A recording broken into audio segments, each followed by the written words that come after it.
Hello, everybody, and welcome to the webinar. We will start in 3 minutes. Just seeing if Hella is on the line and she's able to hear and speak. Hella, you're self-muted. I can hear you, Aparna. Yeah, now I can hear you. All clear, and I can even see Andrew and Justin. Can you also hear me? Good. Should be all clear. Yes, we can hear you loud and clear.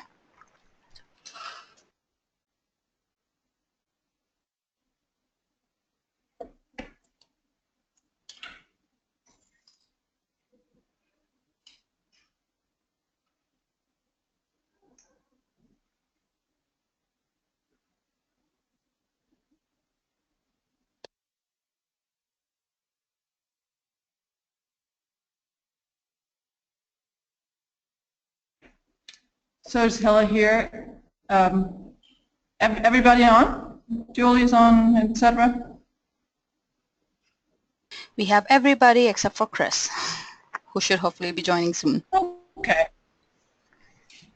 We have one more. Just... Yeah, I'll reach out to him. We have 1 more minute to go. Okay. Well, hi everybody, and sorry for you all hearing us chatting here. I should say I've just ran in from I was speaking at another event, so I just sitting here at a very interesting place, and looking forward to our webinar.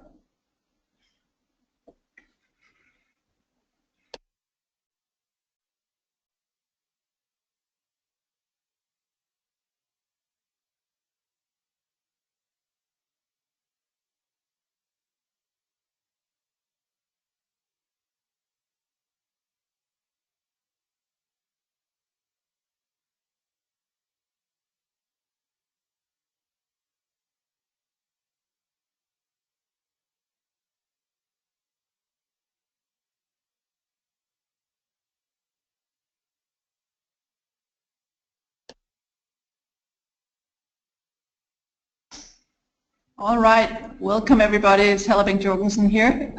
Just wanted to check, can you hear me?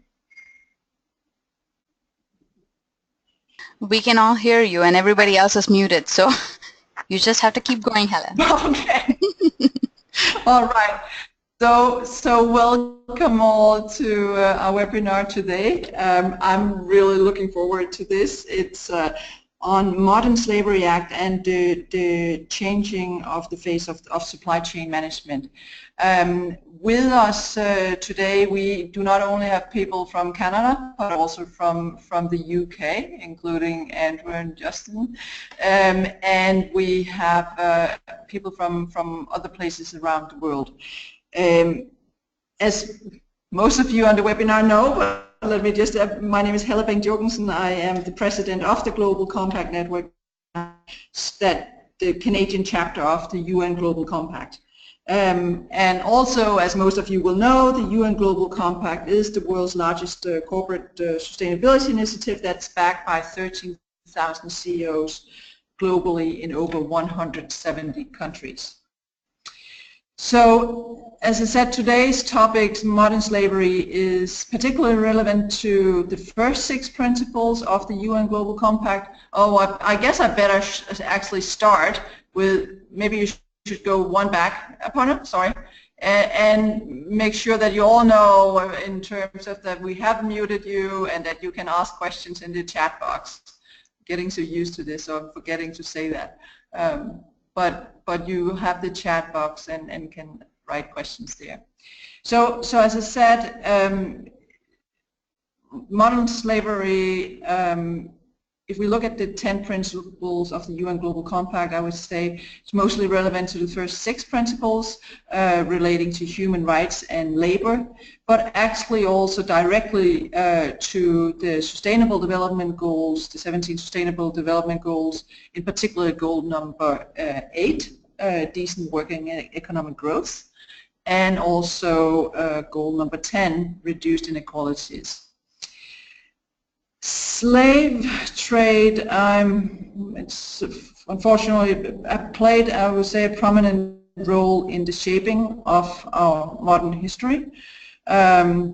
In theory, the practice of slavery has since been abolished and is now outlawed in all countries, or that is how we think about it. And I was in Montreal yesterday, and I had the leader of the African Development Bank there, and we discussed from slavery as back in time to the modern slavery, how much have changed and how much have actually not changed. But I know we'll hear more about that later. Modern slavery now is human trafficking, it's forced labor, it's depth bondage, it's the sale or exploitation of people, including children, and armed conflicts, etc. So according to the Global Slavery Index, the index in 2016, 45.8 million people is trapped in some form of modern slavery in 167 countries. It's unbelievable. The report shows that this number has increased actually by 10 million in just 1 year's time.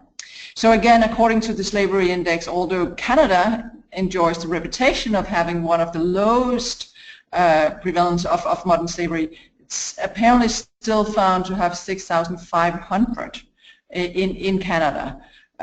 Something that we definitely, I would not say that I'm thinking of every day. The most common connection between business and slavery comes in the form of supply chains.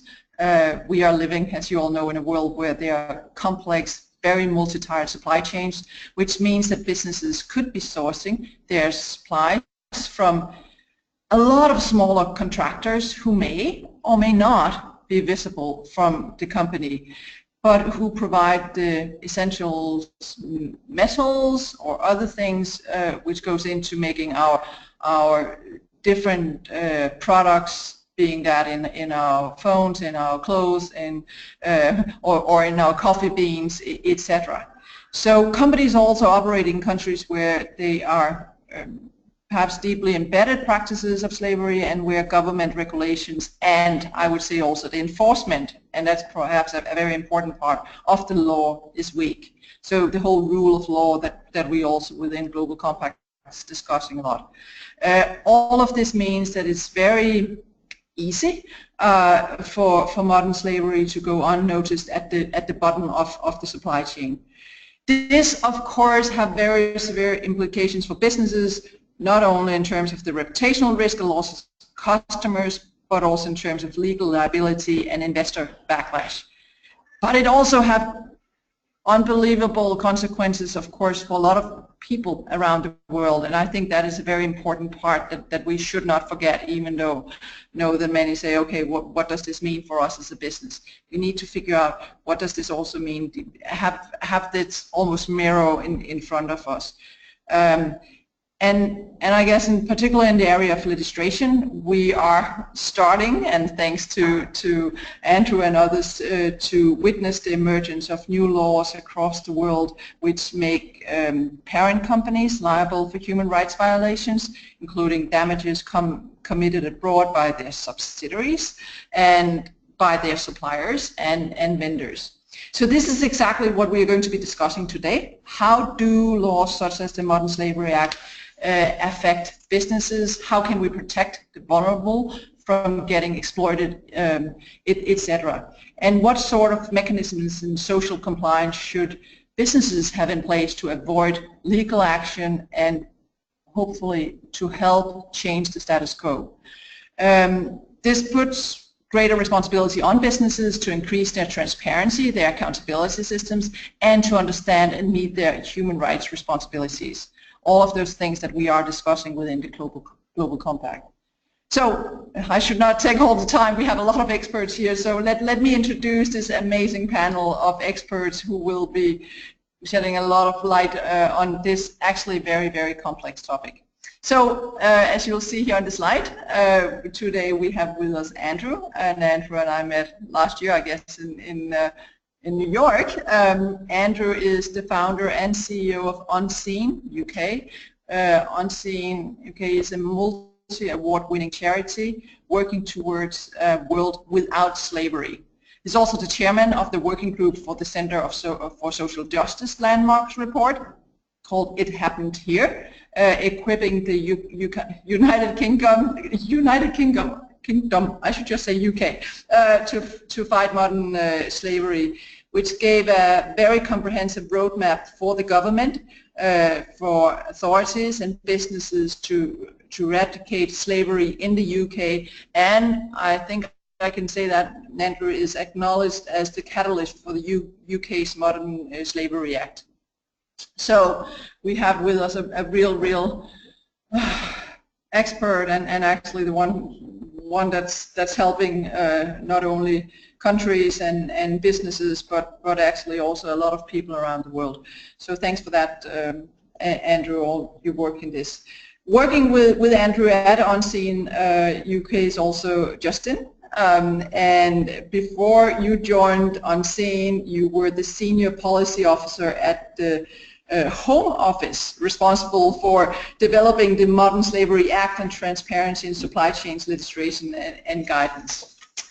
Then I think we have with us today also Chris. I can at least see Chris's name here. So Chris Puckett is a lawyer with Baker & McKinsey, global law firm, and that's also hosting us, and our patron supporter in that regard.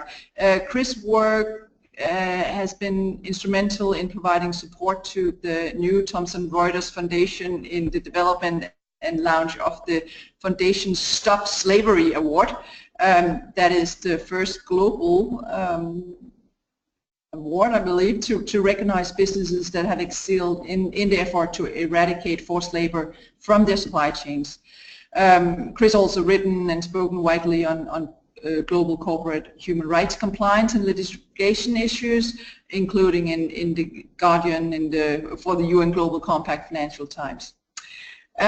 We also have Simon with us, and Simon is the Senior Policy Advisor for Sustainable Economic Development at World Vision Canada, and Simon leads the World Vision policy and advocacy efforts towards supply chain transparency and legislation around that. Also the author of the World Vision's Check the Chain report. And last but not least, we have Julie, and Julie is the Director of Corporate Social Responsibility for Hudson's Bay Company. And you will all know that it's important not only to hear from these experts, but actually also from the companies. So Julie is responsible for the ethical sourcing policy and the processes for all banners within the Hudson Bay Company. This includes working with suppliers and helping them actually achieve compliance and support their positive impact in the communities where Hudson Bay does business. So, as you all can see in here, we have a really fantastic panel, and I can't wait to hear from you. So, with all that, I'll give the floor to you, Andrew. It's actually going to be Justine first.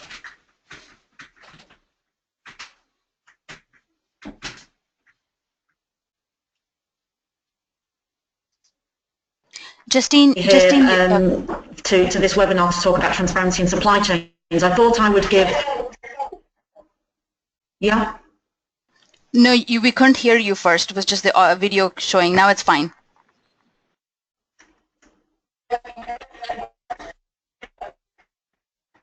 Okay, I'll start again.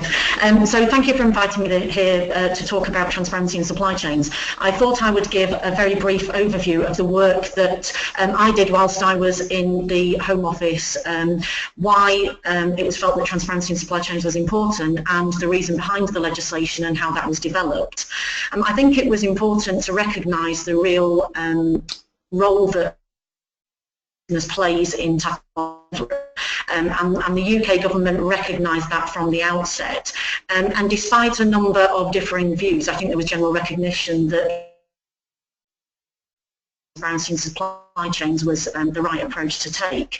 I worked personally with a number of umbrella organisations and representative organisations to find out how we could instigate legislation that worked well for business but also met the needs of government and others. We developed the legislation over a period of time, but what we've ended up with is simple but effective, I think, legislation.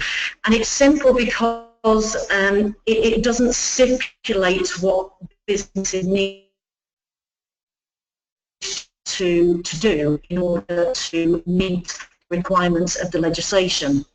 And I think there's a reason for that. I think it's because we wanted to see behavioural change and it not to be a tick box exercise. So the moment that you start to ask businesses to state that they've done X, Y and Z, legal teams within firms will say do X, Y and Z and do no more. And that we want people to see this from view to the top, wanting to be the best in your sector and wanting to really make a difference. I think there are two other points that I'd like to make. There is a good understanding that this is actually an iterative process. It's not a process whereby we're saying in the first year businesses should be able to state that there's no modern slavery. One, that would be fairly naive, and two, it would probably just be plain wrong. So it's about an iterative process. It's about building on what companies do year on year. It's about making sure that the boardroom has responsibility in this, and the legislation crucially requires the directors and the board members to actually sign off a statement that is produced by a company. And I think that's absolutely vital, because it just transforms it into being an HR or CSR issue into one that's actually an issue for the whole of the business. I think it's also really important that we look at this not only in relation to supply chain management, but also in terms of organisations themselves, recognising that, for example, the supply of temporary labour or those who are cleaning offices, for example, there is still an issue. There is still a potential for those individuals to be in a position of forced labour or debt bondage, and so it's about looking at that wider.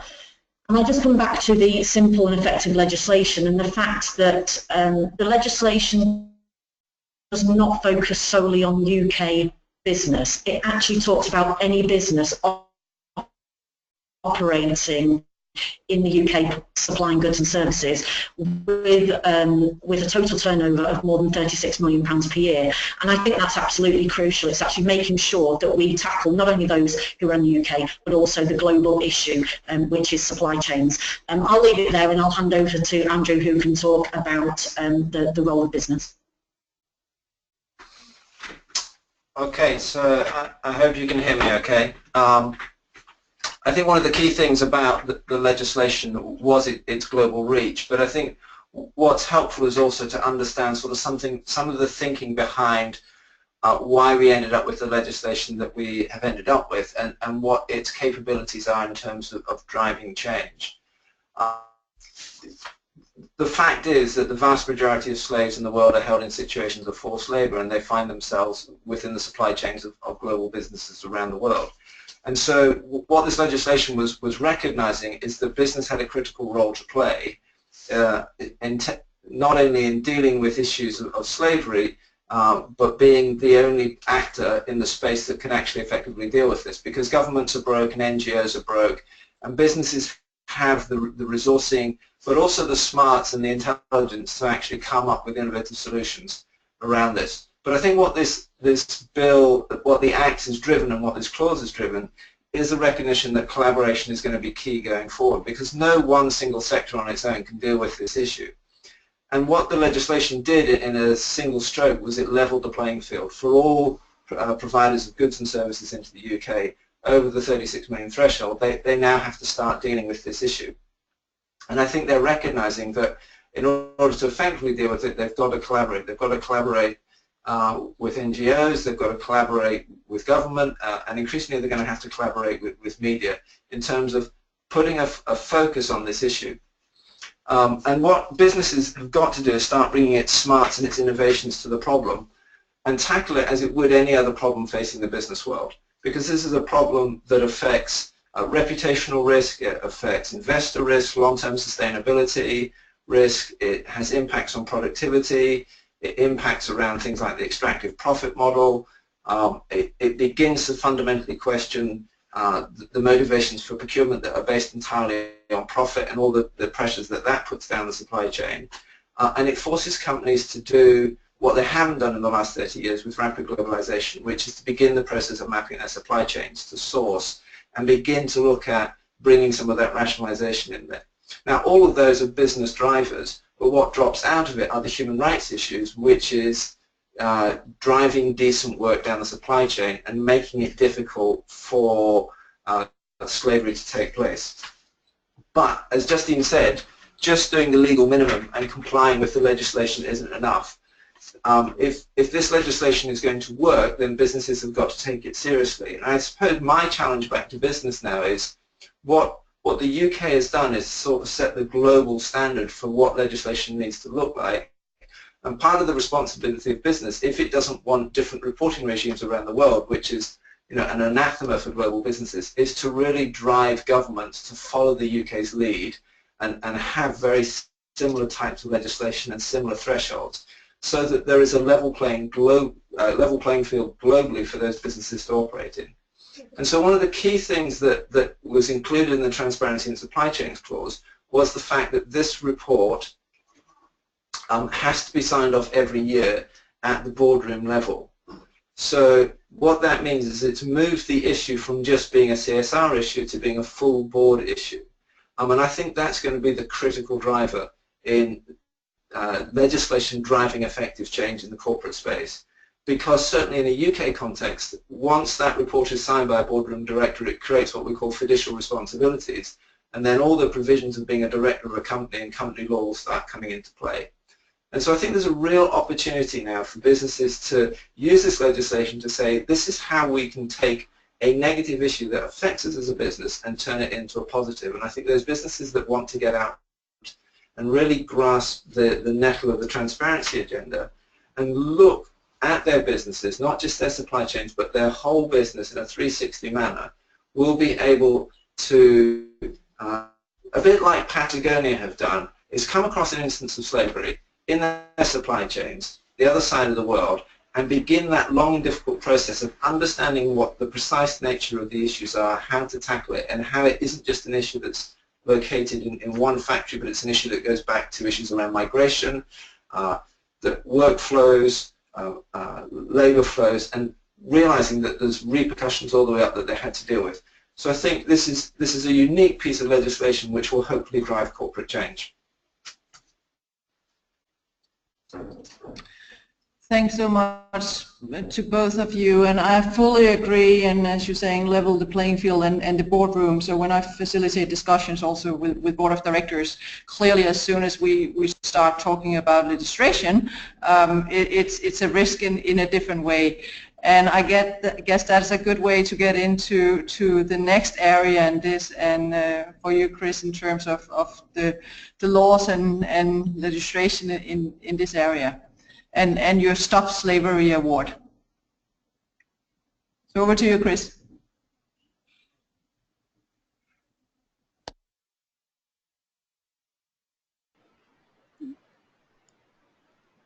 Chris, you're muted on your end. You can unmute yourself. How's that, better? That sounds really good. Okay, great. Sorry about that. Thanks, Hele, and thanks you and Global Compact. And I was grateful to hear from Andrew and Justine, who I know were on the front lines of bringing the Modern Slavery Act into force in the UK. I spent some time there, and I know that this legislation has created a lot of discussion at the highest levels of some of our clients, where these kinds of topics had otherwise been relegated at times to just to the CSR groups and had trouble penetrating to the the so-called C-suite. And so my impression and from my viewpoint, the transparency and reporting requirements really get the conversation going within companies, and I see it as an opportunity for people in the CSR brand, reputation, marketing side of companies to escalate the conversation around what's going on in the supply chains up to the highest levels. Just to give a bit of background to those that are on the call that are new to this area, this is something that the specific legislation originated in California, the California Transparency and Supply Chains Act. There's a similar piece of legislation before Congress in the United States right now, again requiring companies whose global turnover is above a certain threshold to report in a conspicuous place on their homepage what they're doing to eliminate or reduce the chance that there's going to be trafficking or forced labor or other serious human rights abuses in their supply chain. And there are a number of organizations, the UN obviously through the UN Guiding Principles, the Global Compact through its principles, the ISO guidelines, the OECD guidelines. There are a number of different touch points where we can seek guidance about how to and how best to implement compliance programs around human rights, because the risks are significant. And I go back to it's thinking about what Justine and Andrew were saying. I know from my own experience of doing anti-corruption and anti-bribery work, because there's legislation and because there are penalties associated with the legislation, it gets the attention of the board of directors and the highest levels of the company. And I see the trajectory of supply chain legislation heading towards a similar space as the FCPA or the UK Bribery Act, where there are penalties for failing to comply. I see that as coming in the future, but for now, these are basic reporting requirements. There are a lot of companies that are already ahead of the game on this, and then there are many that are catching up. And so if we could just go to the next slide there. What I've been telling people, and what I think is obvious for anyone that follows the stories, that stories of supply chain labor and human rights abuses hit the front pages of our national and our international papers, whether it be what's going on in the Thai shrimp industry, what's happening in the brick kilns in India, what's happening in factories in certain parts of Bangladesh and in China. These stories hit the press, and the reputational risk to companies is huge. And so there should be, no question about doing the right thing, but often you need a nudge. And if the reputational risk isn't enough, I think the requirements to comply with this legislation will bring many more companies into at least taking the issue seriously, looking at it closely, and taking the steps to train their people, to audit, to put contractual provisions in their supplier agreements, to have a supplier code of conduct, to have a tone from the top type of human rights policy that comes from the very most senior people within the company. And if we could keep going on the slides.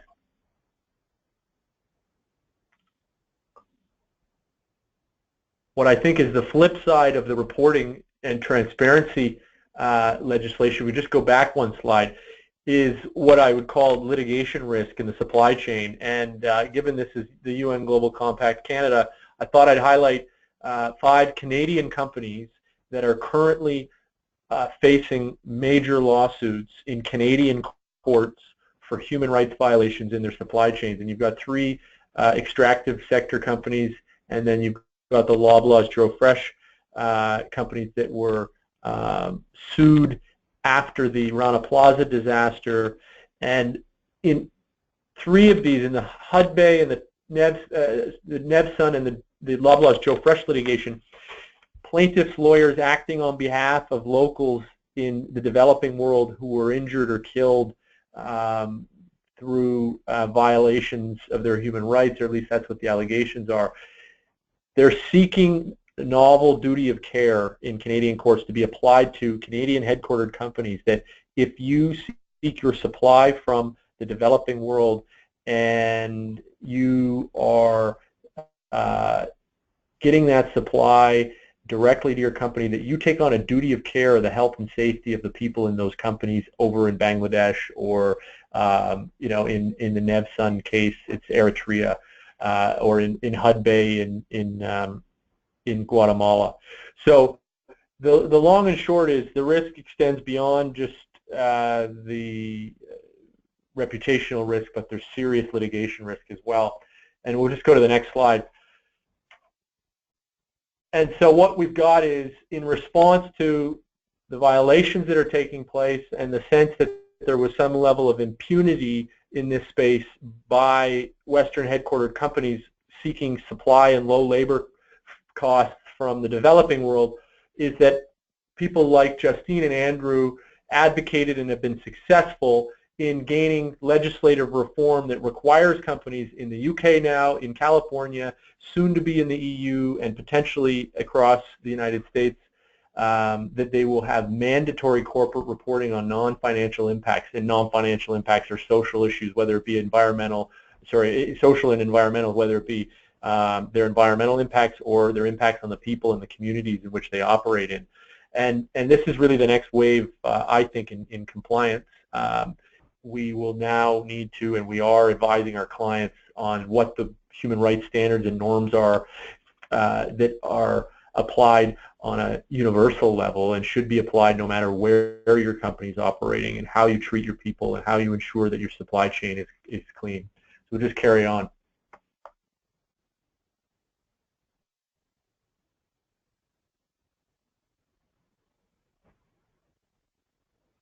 So I know we're going to go on to the next section. I think the takeaway from my bit is that we're moving away from the era of the 90s and the 2000s, where CSR was a voluntary initiative. Many companies like Unilever and Apple and Starbucks and you know, Nike went through its growing pains, but got to the point where sustainability was at the core of their brand eventually. Unilever's done it, Starbucks does it, Apple does it.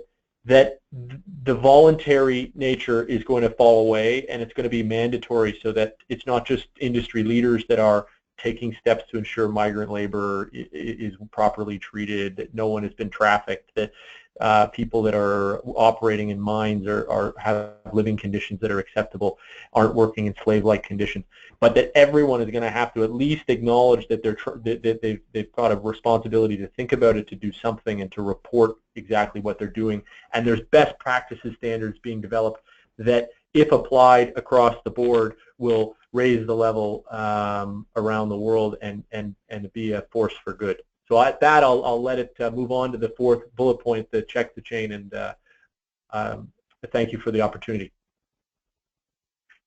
Thank you so much, Chris. And yeah, it's when you said those U.S. companies in the mid-90s, so I believe it was 96 where Nike was accused of sweatshops, and I was actually helping them and Nike, or both Nike and IKEA and others, with then their code of conduct and educating their suppliers as well as their procurement people at that point. That's right. But sorry? No, sorry. Yeah, I just said that's right. Yeah, exactly.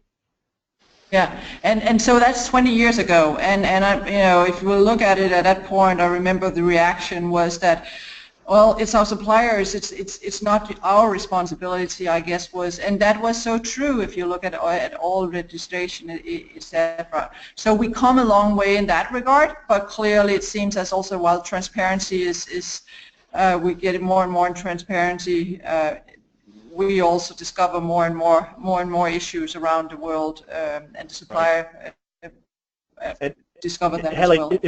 If I may, I know I was going to say something very briefly about the Stop Slavery Award, if I have 30 more seconds. 30 seconds, you go. Okay, so for those on the call that aren't aware, the Thomson Reuters Foundation, one of their main pillars is anti-trafficking and anti-slavery, forced labor activism and reporting, and they have launched, with our pro bono support in defining the criteria, an award for companies that are leading the way in fighting trafficking and forced labor in their supply chains. I liken it to an Oscars for corporate governance and sustainability. It's going to be this year. There's a Stop Slavery Award, the website on the Thomson Reuters Foundation, and we're encouraging companies that are taking innovative steps to eliminate slavery and trafficking from their supply chains to apply for the award. And the award will be handed out in London, England on November the 30th at a gala event. So I'll just leave it at that. Thanks, Chris. We are looking forward to hearing more about that. And now to Simon, and as I said before, you was the author of the World Vision's Check the Chain report, and I know, because I was one of those that was trying to check the chain, that it was very, very difficult from time to time, because it's not only the first tire, the second tire, etc. in the supply chain, and it's not that it's people are leading you to the right places. So over to you, Simon, in terms of checking the chain. Sure. Thanks, Hella. And we can just go to the next slide if that's okay. And hi, folks. As Hella said, I lead World Vision Canada's engagement with companies and government on issues of child and forced labor. And you know, well, World Vision is known for our local level development work. We are also an advocacy organization, both from the local level in the countries where we're doing our programming right up to here in Canada. So over the next few minutes, I just want to try and highlight three key things for you. The first is that child and forced labor are Canadian issues and therefore material for Canadian companies. Second, that media, consumers, and investors are aware of these issues and want to see action. And third is that, you know, there's a real opportunity and increasing need for Canadian companies to enhance their practices and public reporting on these issues. And, you know, just to reiterate what Helle and others have said already, you know, there are some real clear links. Whether we look at the 10 principles of the Global Compact, specifically Principle 4 and 5 on ending forced and compulsory labor and child labor, or in the context of Agenda 2030 and the Sustainable Development Goals, a specific target 8.7, where the world has committed to ending modern slavery, forced labor, and child labor. So why don't we get started? And we don't need to advance to the next slide. We can just leave it on there for a minute, please, Aparna. But you know, as you folks can see from the examples that are highlighted on the screen here, child and forced labor have consistently made the headlines, both here in Canada and around the world, and for good reason. These headlines that I've included here, these are just from the last 6 months alone, and so as many people will be aware of, you know, we have estimates of, you know, the low-end estimate is of 21 million people in forced labor worldwide, 5.5 million of which are children, and then we will look at child labor, 168 million child laborers and 85 million of those working in the worst forms of child labor. And so at World Vision, we consider both child and forced labor to be akin to modern slavery. You know, the reason being both are at their core exploitive and rob people of their dignity and well-being, and together represent amongst the most egregious labor violations. And oftentimes where you find one, you do find the other. And so while we all know of the competitive advantage that ethical supply chains can offer, as has already been highlighted, we know that the discovery of child or forced labor or modern slavery, even if deep within a supply chain, can create a significant liability for companies. And being implicated in these crises can create backlash from the public and harm relationships with business partners, consumers, and investors. And on the flip side, proactively addressing these risks and communicating how you are doing so before another crisis happens is certainly in everyone's best interest. So if we go to the next slide, please. So, you know, how do Canadians feel about these issues? Well, the short answer is that they care. Through our own public engagement work on these issues, we found that there's a real appetite for more action to be taken. And combined with that frustration over how hard it is to get information on what companies are doing to respond to these issues. So as you can see on the screen there, we have some polling data, and we've been doing public opinion polling on these issues for a couple of years now, and this is from from last year, from 2015, where 78% of Canadians are expressing that they're frustrated to, just to find out kind of how and under what conditions the products they buy are made, and then 87% of those polled expressed that they thought that Canada should have supply chain legislation similar to what we have in California and the UK. If we go to the next slide, please. So with all this in mind, we released a new report last week, and as Helle mentioned, previously we had released a report called Check the Chain, and a report last week was a bit of a follow-up to this, and it's called our Supply Chain Risk Report, and the report, which you can access either via the links that are provided on the screen, or if you just simply look online, you should be able to find it. It was meant to kind of further the conversation here in Canada. It highlights the possible links between Canadian imports and child and forced labor, and also provides a snapshot of how transparent a handful of Canadian companies, ones that, based on our research, are known to be importing goods at risk of being produced by child or forced labor, how transparent they're being on their efforts to address these risks. And what we found, suffice to say, isn't surprising. And as I said earlier, not only are child and forced labor issues that Canadians care about, but they're problems that, by and large, aren't being significantly addressed, at least, or at least not being communicated by Canadian companies. So if we can go to the next slide, please. So what we did in our research is we cross-listed the publicly available import data on companies operating in Canada with the U.S. Department of Labor's list of goods produced by child and forced labor, and they have a fairly established list where you can go and look up a variety of good and country combinations to identify these at-risk goods, and based on that we identified over 1,200 companies operating here in Canada that imported at-risk products into the country last year. Together, these companies imported over $34 billion worth of these at-risk products, and as you can see on the slide there, 2/3 of these companies are indeed Canadian headquartered.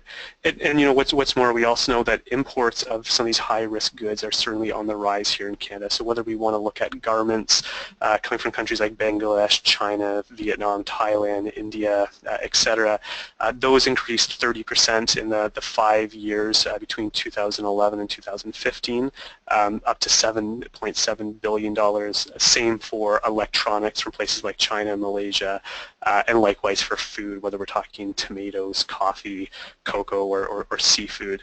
And so while it's important to say that there's nothing wrong from sourcing from these countries, we would say that it requires a certain level of due diligence. If we go to the next slide, please. So what we did, keeping in mind that 78% of Canadians who are frustrated about the amount of information they can access on what companies are doing on this front, we looked at their websites and their corporate responsibility reports to answer the question of what sort of assurances might consumers and investors or business partners have that a company is being proactive. And so we developed a list of 7 indicators, which are up on the screen there, and then sampled 44 large Canadian companies. We looked for a few key things such as whether an organization has an official commitment and policies around child and forced labor, for example, what might be in a supplier code of conduct, but also, and I think this is crucial, what sort of due diligence processes are in place to ensure these commitments are lived out and aren't just living on paper. So we looked at for these things in their own right, and then we also looked to see whether any of these companies had standalone child and forced labor disclosure statements, such as now being required in the UK via the Modern Slavery Act and in California.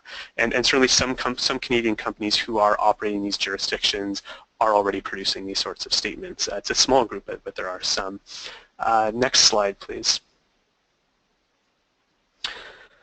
So here's some of our key findings from our report that like I said, was released last week. The first thing to mention is that most of the companies we looked at lacked what, in our opinion, sufficient public reporting on the actions they're taking to address child and forced labor.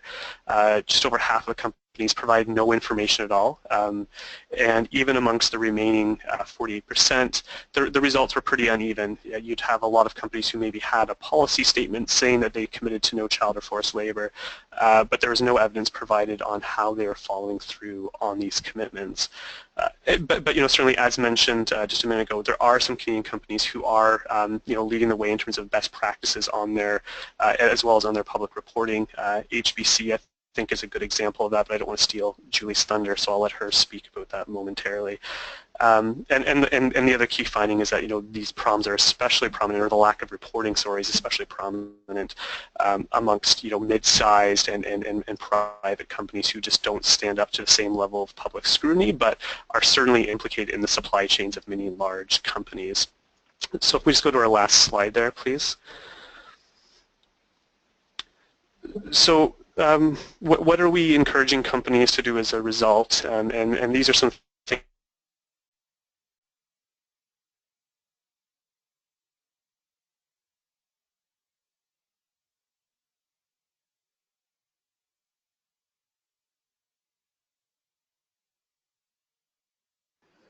Simon, hi, you dropped off.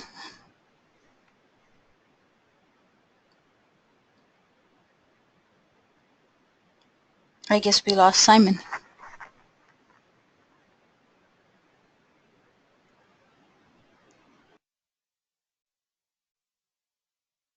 Okay. I guess we'll hopefully get Simon back also for the Q&A, and I think that Simon made a good lead into Julie in terms of some of the Canadian companies that's leading the way. And Julie, I know that you're doing a good amount of work here, and I guess love to hear about that. And also, as I said before, I've worked with some of the world's largest brands on how to educate and monitor the supply chain, as Simon was talking about. And it's not easy. I'll not call Hudson Bay a small brand at all, but one that actually have to procure from a lot of different brands around the world. So Julie, over to you. Hear how you do this. I think Simon's back again, so if he wants to just finish up.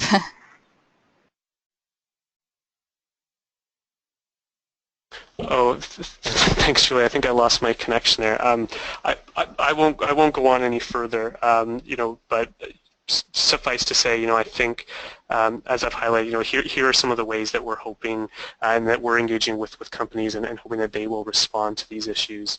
And you know, as been highlighted, this isn't just the do-good NGO speaking. You know, child and forced labor are moral and ethical issues, but they're material business issues in line with the UN guiding principles and others. And so yeah, we just really encourage companies to engage with consumers and investors on these issues, dialogue with other companies, and you know, just as Hallie was saying, perfection isn't easy and isn't possible overnight, but you know, we are keen to see progress. So those are it for my substantive comments. Thanks, Julie.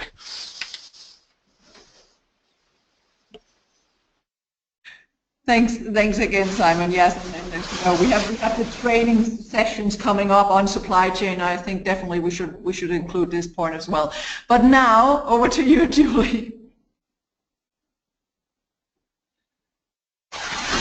Hi there, can everybody hear?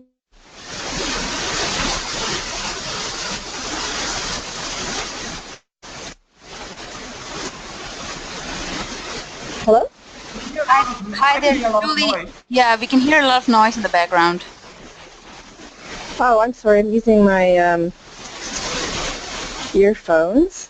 Is this better? Somewhat better, but there's still a lot of background noise. That's strange. Okay, let me try. It's better now. Hello, can you hear me? It's much better now. Okay, great. We won't use the earphones. Okay, so thank you to UNGC for inviting me to be part of this excellent webinar, and thank you, Simon, for your comments. I do want to, I guess, start off my points by saying we are nowhere near solving a lot of these issues that we're all trying to work together in ending child labor and modern slavery, but I certainly hope that our company has started to make the right steps and go in the right direction. So for those who maybe are not familiar with HBC or Hudson's Bay, we are Canada's oldest retailer, and currently the parent company of many different stores now. We have a home store called Home Outfitters. Of course, we have Hudson's Bay, Saks off Fifth, Lord & Taylor, Galeria Kaufhof, and Galeria Eno in Europe, and most recently Gilt.com, which is our online store. So I'll just go over very high level what our ethical sourcing policy and processes are, and some of the uncertainties and risks we manage by working within a global supply chain. So our social compliance program has actually been in place since 1997, and it's taken, I'll say, since then to grow and mature our ethical sourcing policy. And it does extend to all of the stores that we own, and we make sure that our private label and national branded suppliers operate in a socially responsible manner and respect the human rights and dignities of the factory workers. And so by national brand, I just want to clarify that these are brand names that are not owned by the Hudson's Bay Company. I'm talking about names that we carry in our stores like Hugo Boss, Gucci, Burberry, or London Fog, where we are the importer of record for these national branded items. We do contact the suppliers and make sure that they too are applying ethical sourcing policies and processes to their own supply chain. So for us, transparency is key in the success in this business partnership for any brand that we carry in our stores. So we've had our code of conduct in place, like I said, since 1997, and it's based on the principles of the UN and the International Labor Organization. We've been auditing factories for many years using a third-party auditing agency, and now we are a member of the Business Social Compliance Initiative, which is great. It means we can now share audit reports with other members and help reduce audit fatigue. And so, of course, so the purpose of the audit is to gain visibility into our suppliers and understand and see their commitment to the best practices that are set out in our supplier code of conduct. But of course, it's not just about auditing.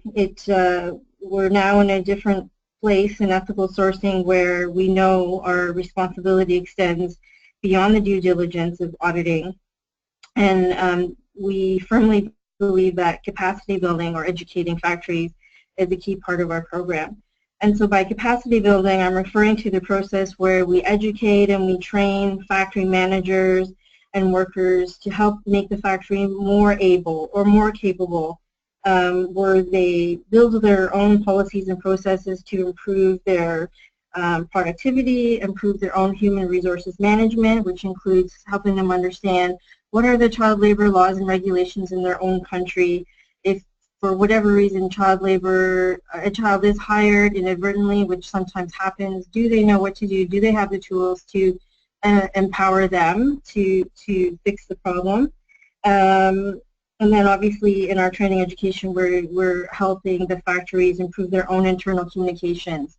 I've always believed that, we're not hearing enough of the voices from the factory workers, and in order for an ethical sourcing program to be successful, it's important to hear what they have to say, not just, are they getting paid on time, but each factory is different in terms of their processes and materials and what they make and what they do. And factories in India are different than factories in China, so it's important to get feedback from the factories to understand what's happening in their day-to-day. So in addition to our capacity building and working with factories and helping them improve, we have annual education and workshops with our buyers and our sourcing associates to help them be better at buying and procuring product.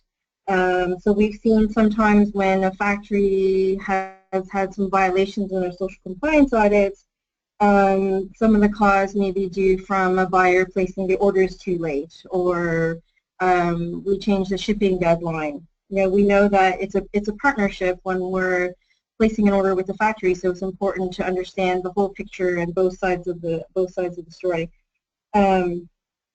So understanding various product types and the unique manufacturing process gives us insight into how factories operate and can give us a better idea of what resources and tools they need to better support them.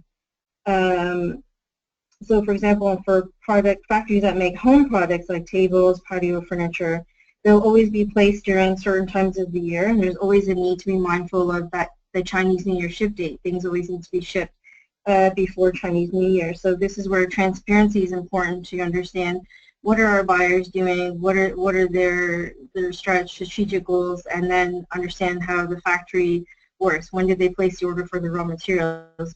We know that we have an impact on the factory, and sometimes we may cause some of the non-compliance issues. So through education and training and doing a lot of, I'll say, communications work, we believe we can mitigate risks involved in operating in global markets, specifically where human and labor rights violations commonly occur. And common concerns in such countries include overtime, poor health and safety conditions, undocumented subcontracting, and child enforced labor. So by making sure we educate our buyers and merchants and the factories, this is our way of preventing subcontracting, child labor, enforced labor, etc. Other initiatives we have is we've made a commitment to not only source cotton from Uzbekistan, and for those of you who may be not familiar, every year more than 1 million Uzbek citizens, including children, are drafted to work in their state-run cotton fields. So we're working collaboratively with our merchants and sourcing associates and vendors and factories to create more awareness around this issue. And currently we are starting to map out our cotton supply chain to ensure that we're not sourcing cotton that has been picked by forced laborers or child laborers. So we recognize that in order to have full transparency and accountability, we feel greater legislation around supply chain practices must exist. And we encourage any legislation that supports increased disclosure requirements. We believe that creating accountability for our business partners is key to eradicating some of the most pressing issues through our supply chain.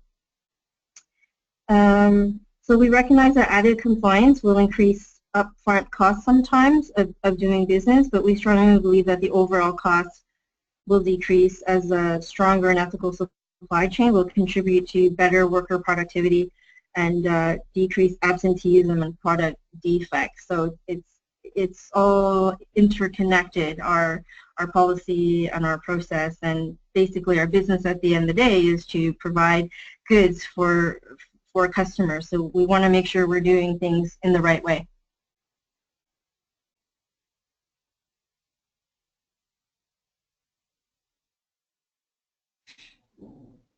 Thanks, Julie. And I think, and I should say to everybody, you can please do start in terms of writing questions, or I think you can also put up your hand. I'm just not sure where that is on I can't see it on my computer now, but you can definitely write questions to us. But let me start. So one of the things you were saying, Julie, was in terms of placing the order. And one thing is with one hand giving the code of conduct and saying to a supplier, could you please sign here, otherwise we are not going to buy from you, and probably also doing the due diligence up front in that regard. But then clearly if there's no collaboration with the buyer, with the procurement that comes and say, okay, we need X number of these in X number of colors, and by the way, we need it in 1 week. So that incentive of ensuring that you place the order in a way where you can actually ensure that the code of conduct will not only be respected, but actually also you help in enforcing that. Was that a process that you had to set up internally, or how did that happen? And I'm talking based on my experience from when I helped a lot of companies. This was a hard issue to get right.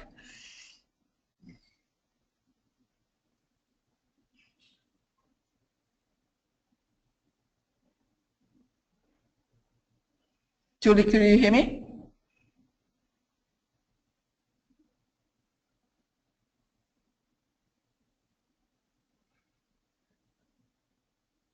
Julie, you have to unmute yourself. Hello? Julie, sorry, my mic was on mute. Can you hear me now? Yes. Okay. So how do we get into, I guess, paying attention to HBC's buying practices? So you can imagine that if you've been doing audits for over, let's say, 5 to 6 years, and you're seeing the same audit results over and over again, it makes you question what is happening, what is going on, and these are the questions that our team has asked ourselves. Why are these factories not showing any improvement? The sourcing and buying teams are telling us this is a great supplier, the costs have remained the same, but why is there, as an example, consistent? So it's made us turn around and ask the question, well, is it something that we're doing wrong, or is there something that the factory needs help in? So it kind of made us, after seeing consistent audit results, made us question what is it that needs to be changed or modified in our social compliance program, and what can we do to help make these factories improve, especially when the business decision has been, yes, we want to keep doing business with this factory, we really like them, but at the same time, we didn't want to keep forcing these factories to consistently pay for audits, because one, they do cost a lot of money, and two, legally, other companies that do have social compliance programs, we are sometimes not allowed to share audit reports. So you're stuck between a rock and a hard place when you have these legal requirements. At the same time, you don't want to, I'll say, tax the factory or inundate them with all these audit requests. So it kind of made us, evaluate, okay, what is it, what are the questions we need to be asking the factory, what are the questions we need to be asking internally, and from there, I guess, for better description, what are the root causes for these factories that consistently have the same audit grade? So that's why we decided to really focus on building our capacity building program in education, and to hopefully see some more positive results and improvements in the factories, and changes in the audit grades. I definitely hear you in terms of the education. So, Andrew and Justin, a question for you. So one thing is that now we look at the UK Modern Slavery Act and almost, I would say, global enforcement. If you think about many countries around the world, different cultures, different legislation, different enforcement, have you heard from any that say, well, this is this country, this is the laws and regulations in this country, or everybody embracing the UK Modern Slavery Act?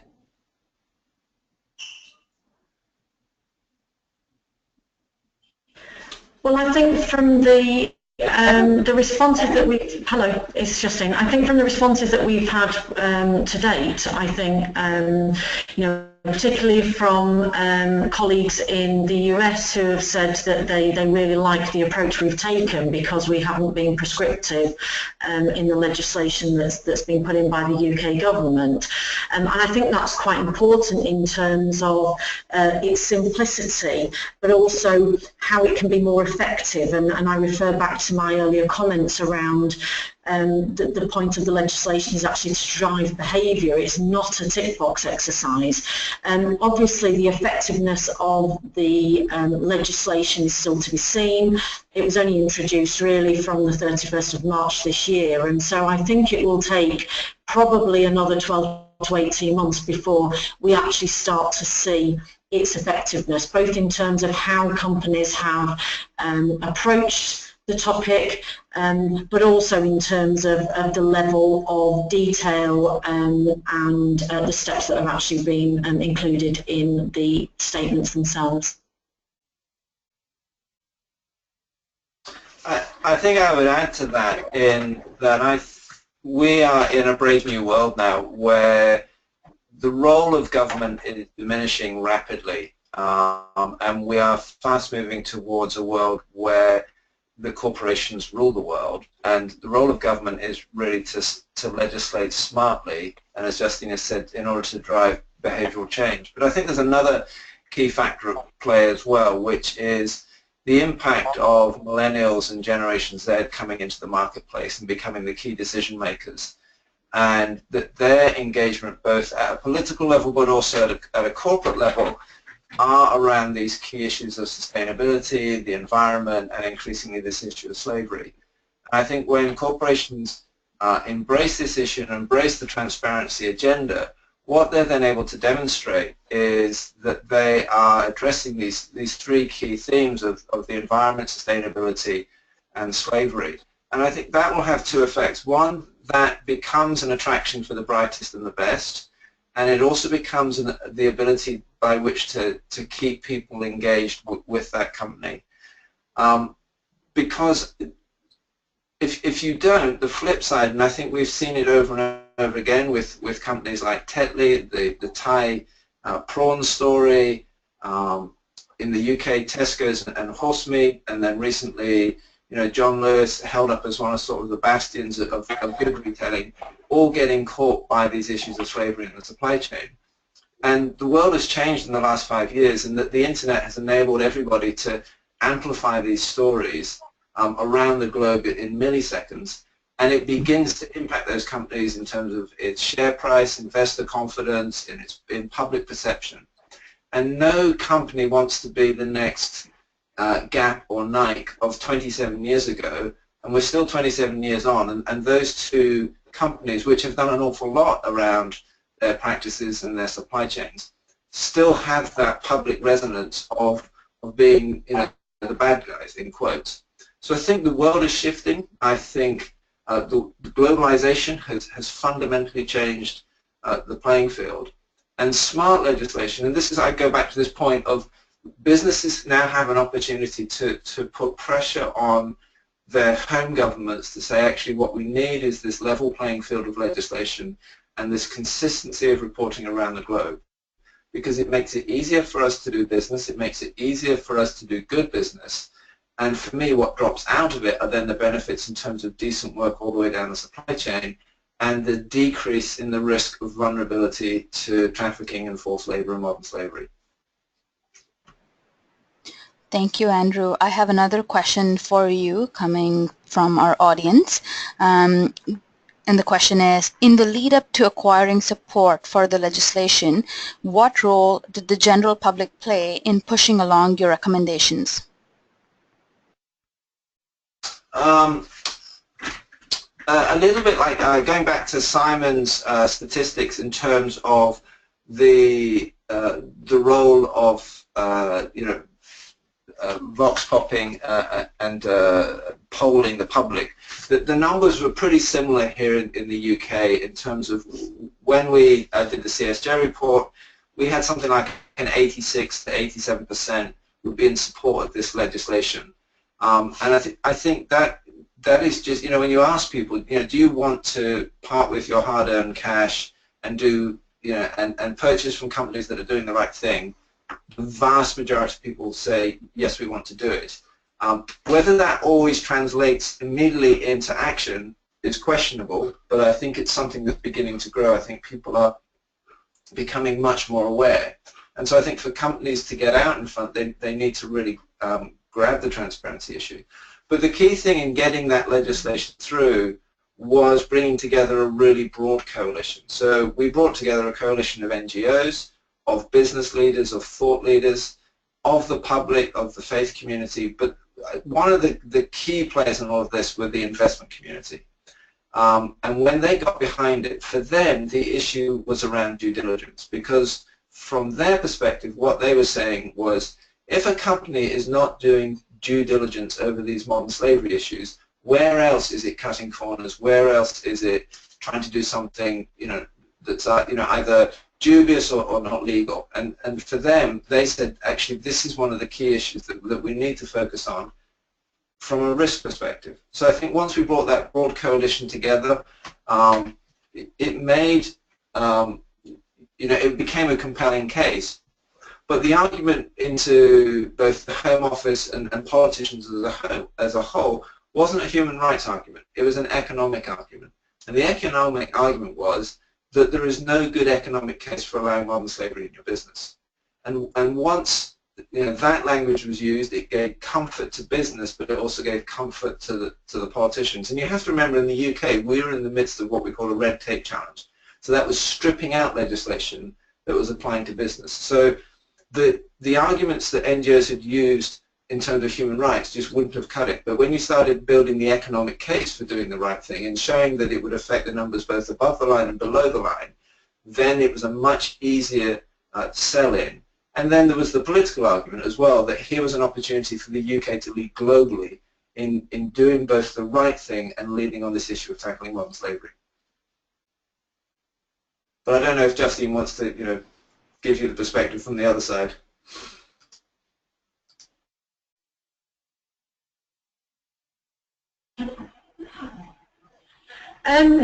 Yeah, I mean, I would actually echo what Andrew said in terms of really kind of generating support across the board.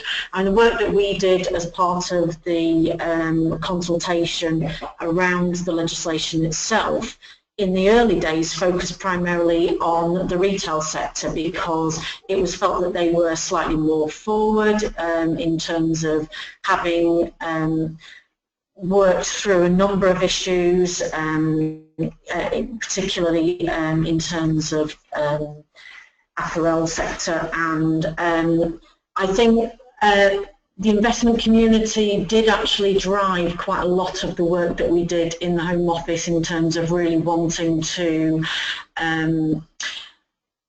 really put the argument into a different sphere. And Andrew's absolutely right. Once you start to talk about it in economic terms rather than a human rights perspective, you're really talking to the heart of business. And I think that was a real step change from the work whilst I was in the Home Office and working with Andrew in terms of trying to generate a real understanding around transparency in supply chains and how that would work in terms of all of the sectors. I definitely think the investment sector actually was key and will continue to be key, just because of the role that they play in terms of where business goes next. Thank you, Justine. I have the next question for Chris. The question's from Jackie, and she says, Chris had mentioned penalties under the UK's Modern Slavery Act. Can he elaborate on what these penalties are? My understanding is that there are limited penalties under the MSA other than the possibility of an injunction. Related to this, do you see the same litigation risks in Canada and the US present in the UK based on the differences in the legal systems? Right. Can you hear me okay? I can hear you loud and clear. Okay. Great. So the person, it was who asked the question? I'm sorry, I couldn't catch the name. Jackie. Jackie. So it's a good question, and her description, and Andrew and Justine can confirm this, is exactly correct. The remedy available to the government for a company that fails to comply with the requirements of the UK Modern Slavery Act is that they could bring an injunction in the High Court to have that company be ordered by the court to post their Modern Slavery Act statement, and then failing that, the company could be held in contempt of court. So there are no financial penalties.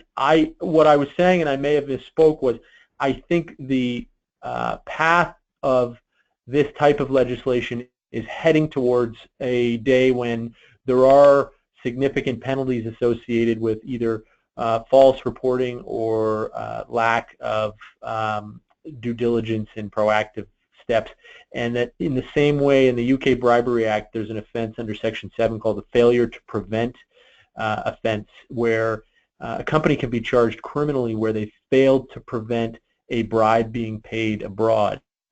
And that is essentially a puts a positive obligation on the companies if they want the defense to that, which is that they had adequate procedures in place.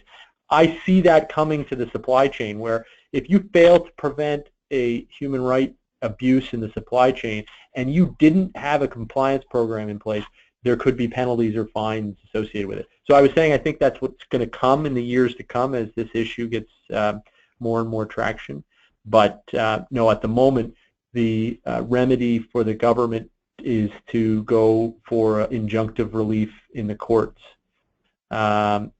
The UK litigation risk, I think, is quite similar to the Canadian risk and the US risk. I think in the US, in fact, we've actually seen a slight narrowing of the risk. The Alien Tort Statute, which allowed foreign plaintiffs to sue companies in the United States, has been read narrowly by the US Supreme Court. And that's one of the reasons I've suggested in some of the things I've written that Canada is being looked to by plaintiffs as a more favorable jurisdiction for overseas human rights litigation. And you'll see it in the Chevron case, where the Ecuadorian villagers were left with massive environmental, really an ecocide in the Ecuadorian rainforest. They sued Chevron in Ecuador. They received a $7 billion judgment in their favor, and they've come to Canada to try to enforce it. And the Supreme Court of Canada in Obiter has said that they are that modern commercial realities mean that Canadian courts should have more of an open mind when it comes to these kinds of lawsuits than the strict, narrow jurisdictional tests that have been applied in the past. So I think Canada, I think the UK could be seen as favorable jurisdictions, and Justine and Andrew might be able to speak about litigation that's going on against companies in the UK, but certainly it's on the rise in Canada. Thank you, Chris. I have another interesting question for Justine and Andrew. The question is from Michelle, and she asks, could UK speakers give us more insight into the pathway to the UK legislation? Where did the impetus to legislate come from? How were stakeholders brought together into this process? And what were the challenges that were faced, and how were they overcome? Okay, so I'll take this one. As I said earlier, I think it was initially the work that Andrew and others had done around the It Happens Here report from the Centre for Social Justice, which actually put modern slavery front and centre in terms of the Home Office and the ministers and wanting to know, what more was going to be done by the UK government. So that was the kind of catalyst. But we've been looking quite closely at the legislation in California, and so when the opportunity presented itself in terms of legislation, transparency in supply chains was one of those provisions that I think it was fair to say me as the senior policy advisor at the time, but also ministers within the Home Office absolutely got the fact that this act would not be world leading if we didn't have something in there to tackle the issue from a business perspective. I'd already been working with a number, as I said, mainly retailers, to actually think about a voluntary approach to look at the stories in the media and how they were coping with those when they came to light and what more we needed to do. But it was quite clear from even that limited set of businesses that they were saying it's absolutely vital that we have a level playing field. We could go with a voluntary approach, but it will only be those who are prepared to do that. So those who are potentially the front of this argument anyway. And actually the level playing field argument panned out across all sectors. And so when I had the opportunity to introduce the provision into legislation, after quite a lot of engagement across the UK government here, it's not quite as simple as saying one government department wants to take this legislation forward and so it goes forward. You need to get collaboration across all departments in order to do that, and so that was quite an arduous process. But I think it was recognised ultimately that this was absolutely needed, and this is what would take us into you know, kind of a world-leading piece of legislation. And so throughout that period I worked closely with a number of different sector organisations to actually get their perspective, to help them understand the legislative requirements, but then also to develop the guidance that we put out in October 2015. And I think by bringing everybody with us in terms of those sector organisations and being able to reach out to far more companies than we would be able to on an individual level, we actually were able to you know, to really develop it in a way that met the needs of business, and so it was kind of building that relationship with business over probably 2.5 to 3 years until the point at which the guidance was implemented in October last year, and now clearly business is very keen to understand what it needs to do, and I think there are still a large number of businesses who are still grappling with the concept of having legislation that doesn't actually prescribe exactly what you need to do. But that's why we're here today. Thank you, Justine. I have a very interesting question from Connor. I'm not sure who would like to take this, but I'll read it out. There was a lot of talk of sourcing material into Canada from developing countries. What about the reverse, where Canadian companies are selling to overseas suppliers in developing nations? Is this going to be changed by the upcoming legislation, and what steps can companies take to make sure that the products we sell overseas are used responsibly? Chris, would that be you to take it?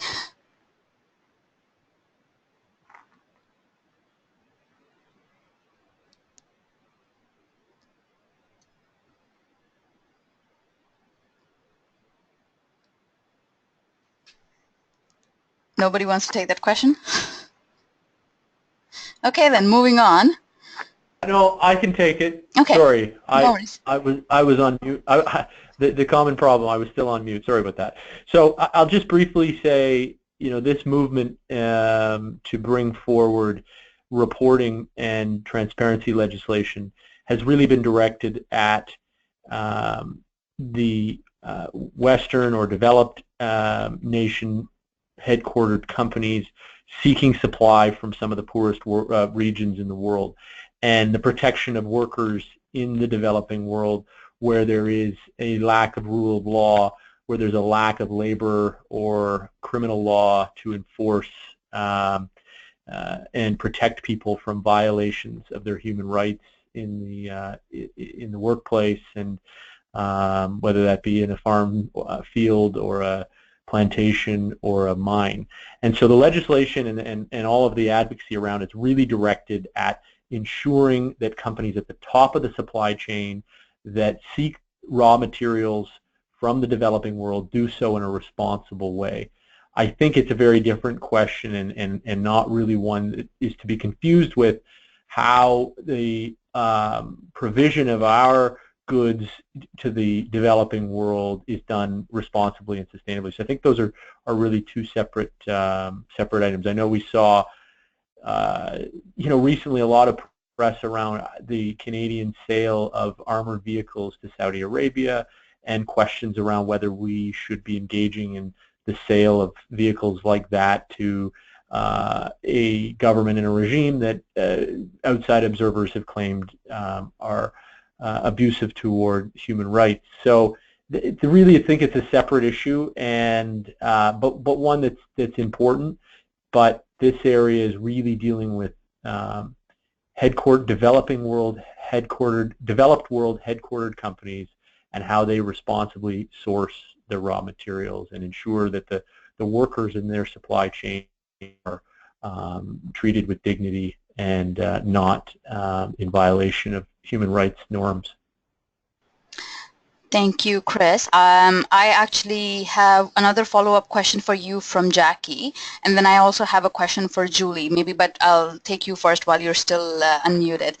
So the question from Jackie is, what about class action litigation in the UK? There have been a number of class action lawsuits launched in the US based on the California Transparency in Supply Chains Act.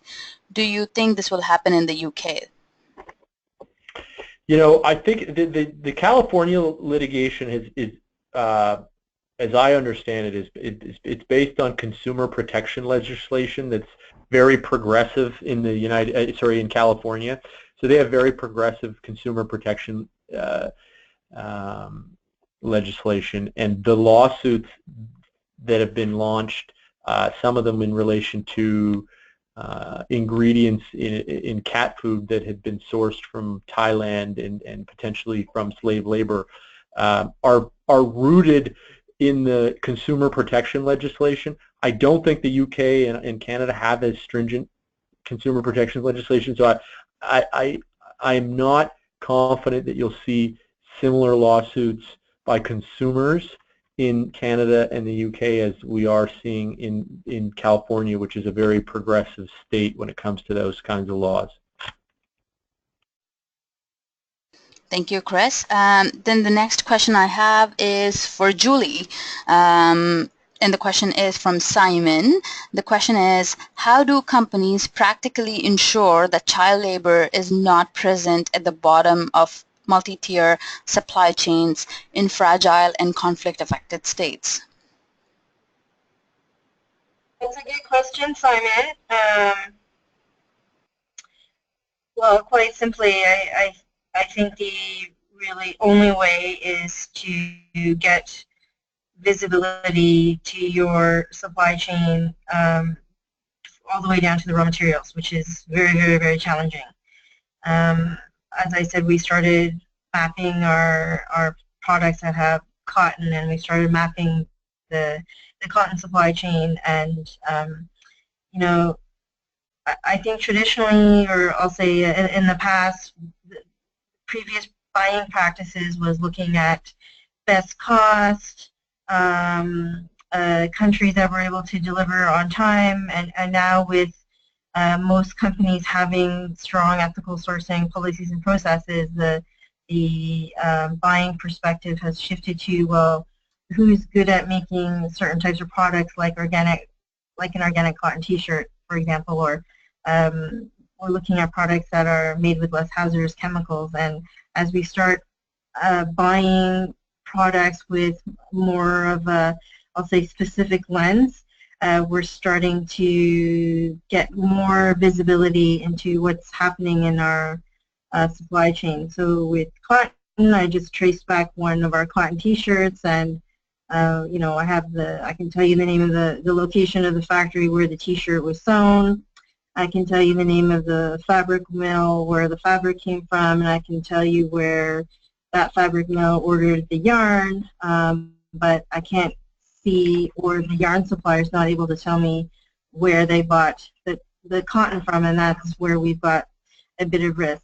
Now, if you're, and I think each product has a different story, so I think it depends also on what component or what aspect of the supply chain you're looking at. So if it's somebody making a couch for Hudson's Bay Company, you have some fabric components and you have some wood components. So is there a forestry standard that's been applied to the wood, and how has that wood been harvested? So I think it's a real challenge actually trying to fully understand what risk you may have of actually having child labor. So I think it's important to know the industry that you're in, and important to know what the manufacturing processes are. So you are aware of your risk, and then I've always said to my team, it's, we need to know what we don't know. The devil you don't know, and that whole thing. If we need to have a good idea of what it is that we know and what is it that we don't know. And the stuff that we don't know, that's what we need to tackle. So if we were in the chocolate business, I know there's slave labor and forced labor in the cocoa field. So where exactly is that coming from? I think it's important that the type of business that you're in and your buying practices are fully understood, and that when you're applying your business policy and process, that there is some room for, I'll say, forgiveness for not being able to at least be aware of your risk, but know that there's a commitment to manage that risk accordingly. And I'll admit it is a challenge trying to get full visibility to your supply chain. So since social compliance has been around for so many years, I think my counterparts at other companies like Macy's and Nordstrom's and whatnot, we all have strong social compliance programs. So great, we all know who our main factories are. Are we all digging down into where the fabric mills are or where the wood parts are coming from? I'm not so sure, but I know we're all in this together and trying to figure it out. So I probably didn't answer your question specifically, but I hope that gives you a general idea of what's happening in our field. Yeah. Thanks so much, Julie. We have so many questions, but I'm going to take one last. I don't know whether it's Chris who wants to answer this or Andrew and Justine, but I'll just read it out. How are you hoping to measure the effectiveness and the impact of this global issue in the Supply Chain Act?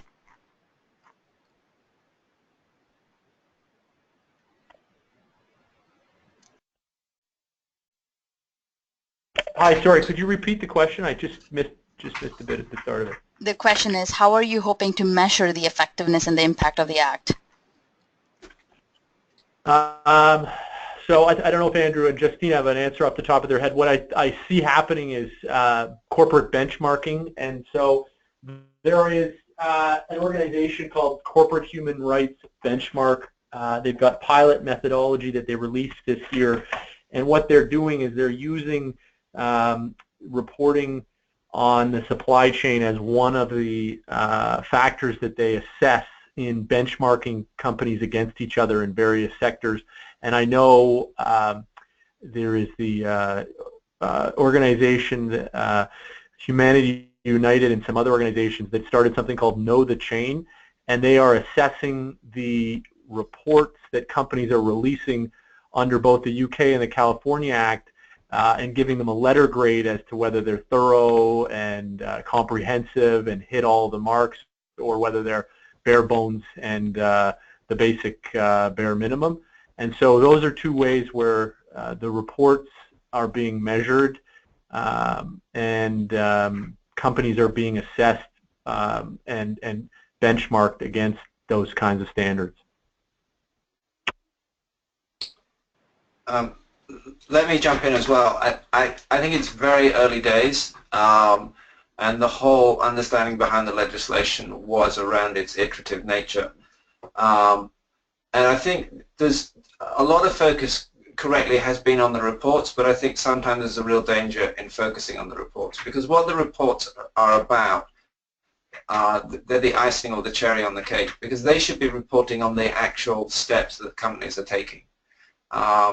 So I think given the iterative nature of it, in the next 3-5 years, we'll see the reports start to change rapidly, because I think companies will realize that what they've got to report on each year is these are the practical things that we are doing to tackle slavery in the supply chains and in our business practices.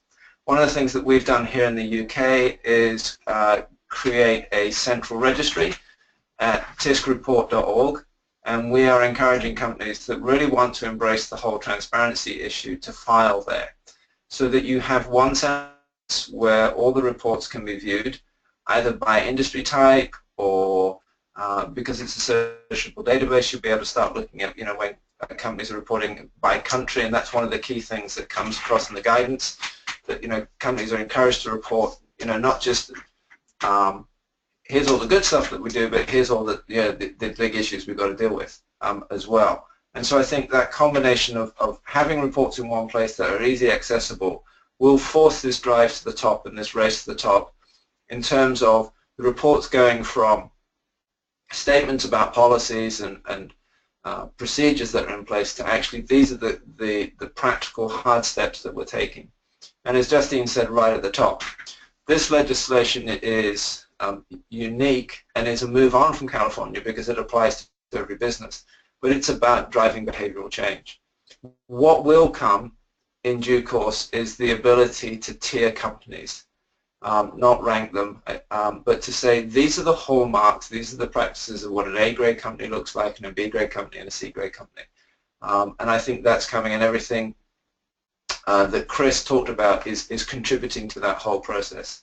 And I think it's a very fast evolving area at the moment, but I think we're not going to start really getting into a place where we can effectively say this is an A-grade company for a number of years. I think that the red herring in all of this is to say, well, this product here, we can stick a label on it that says it's slave-free. Now, my smartphone has at least 400 different components in it. To be able to stick a label on and say that phone is slave-free, you're going to have to prove the supply chain is completely clean all the way to source for all those 400 components to stick one label on it. And I think that the trick is to say, actually, is to honor those companies that are doing the right thing.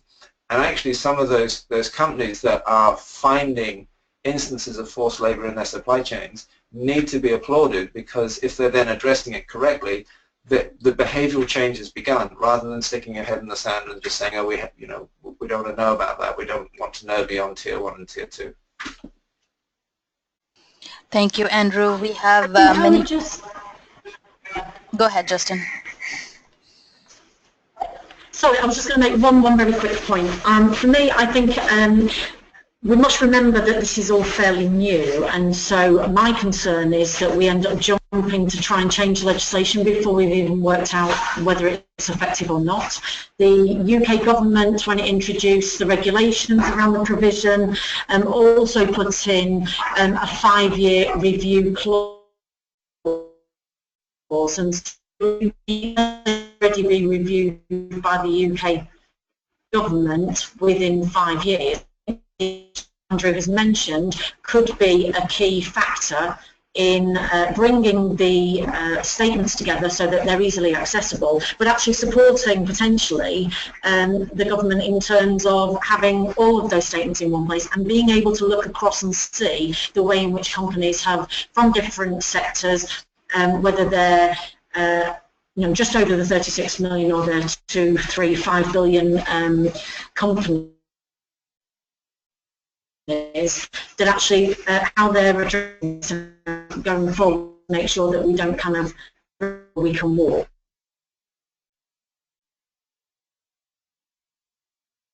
Thank you, Justine, and thank you, Andrew. We have so many questions coming in, but it's unfortunate that we can't take all of them right now because we're up on the time. But if you all have more questions, feel free to email them to me and I can forward them to the panelists and they can get back to you. I wanted to just say that well, thank you to all the panelists. It was such an amazing discussion today and wish we could have had more time.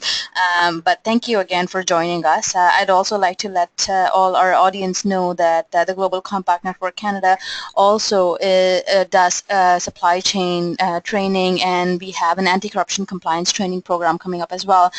So if you're interested in that, please feel free to contact us. Our details are on our website, www.globalcompact.ca. Please do get in touch with us and stay involved with us through LinkedIn, Twitter. We are everywhere. Thanks again for joining, and have a great day.